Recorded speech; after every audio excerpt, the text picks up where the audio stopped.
ICT မှာဆိုရင် practical လေးရတယ် theory လေးရတယ်ဒါပေမဲ့ grade ကထင်သလောက်မထွက်လာဘူးဘာကြောင့်လဲဒီလိုဆိုရင်တော့အကြောင်းသားအများစုကဒီအချက်၅ချက်ကိုမသိလို့ဒါမှမဟုတ်ပေါ်စားမိလို့ပဲဖြစ်ပါတယ် Number 1 finding and evidence practical မှာဆိုလို့ရှိရင်မိခွန်းမှာသူကဒီ finding ကို candidate 1234.doch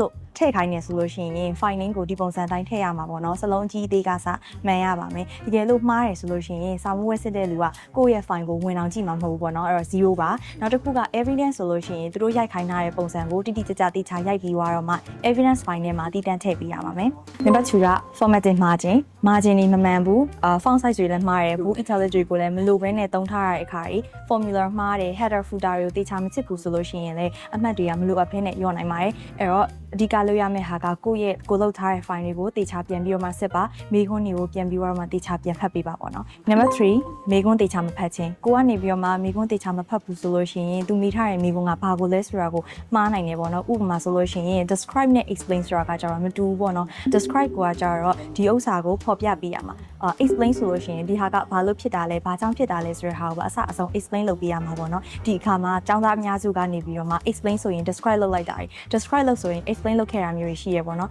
ဒီလိုဆိုလို့ရှိရင်လည်းအမှတ်တရအများကြီးညော့နိုင်ပါတယ်ပေါ့နော်အဲ့တော့မိခွန်းကိုအနည်းဆုံး2ခါလောက်ပြန်ဖတ်ပေးပါရှင် Number 4က definition မပြည့်စုံခြင်း definition ဆိုလို့ရှိရင်အစအဆုံးတတိချာ keyword တွေကိုမှန်ကန်တိကျအောင်ကြက်ထားဖို့လိုအပ်တယ်ပေါ့နော်တကယ်လို့ကိုကတစ်လုံးလောက်ကြံခဲ့ပြီဆိုတာနဲ့ဒီဥစ္စာမှာ2မှတ်ပေးတာကနေပြီးတစ်မှတ်ပေးရနိုင်တာမျိုးဖြစ်နိုင်ပါတယ်အဲ့တော့ definition တွေကို keywords တွေကိုတိကျအောင်အဓိကအောင်ကြက်ပေးရပါမယ် Number 5 past paper ပြန်မလေးခြင်း IGCSE ICT မှာ question pattern တွေကတစ်နှစ်နဲ့တစ်နှစ်တူတာမျိုးတွေဖြစ်နိုင်နေပေါ့နော်ဒီပုံစံတိုင်းလေးတွေပြန်ပါလာတတ်တယ်တကယ်လို့ကျောင်းသားတွေကနေပြီးတော့မှ past paper တွေကိုပြန်လည်မလေးကျင့်ထားဖို့ဆိုလို့ရှိရင်ဒီ question style ကိုလည်းမသိနိုင်ဘူး marking scheme ကဘယ်လိုမျိုးရှိလဲဆိုတာကိုလည်းမသိနိုင်ဘူး examiner ကဘယ်လိုမျိုးအဖြေပုံစံကိုကြိုက်လဲဆိုတာလည်းမသိနိုင်ဘူးပေါ့နော်အဲ့ဒါကြောင့်မလို့ ICT မှာဆိုလို့ရှိရင် theory တွေကို past paper ကိုအနည်းဆုံး9နှစ်လောက်ကိုပေါ့နော်လေ့ကျင့်ထားဖို့လိုအပ်ပါတယ်ဒါအပြင်မှာ course book တွေကိုလည်းတည်တည်ချာချာဖတ်ထားဖို့လိုအပ်ပါတယ်ဒါကတော့ဒီ ICT မှာကျောင်းသားတွေအမှားအများဆုံး5ချက်နဲ့ဒီ5ချက်ကိုဘယ်လိုမျိုးကျော်သွားရမလဲဆိုတာကိုပြပြပေးရပဲဖြစ်ပါတယ်တကယ်လို့ကိုက ICT နဲ့ guide တက်ချင်တယ်ဆိုလို့ရှိရင်တော့ EduBridge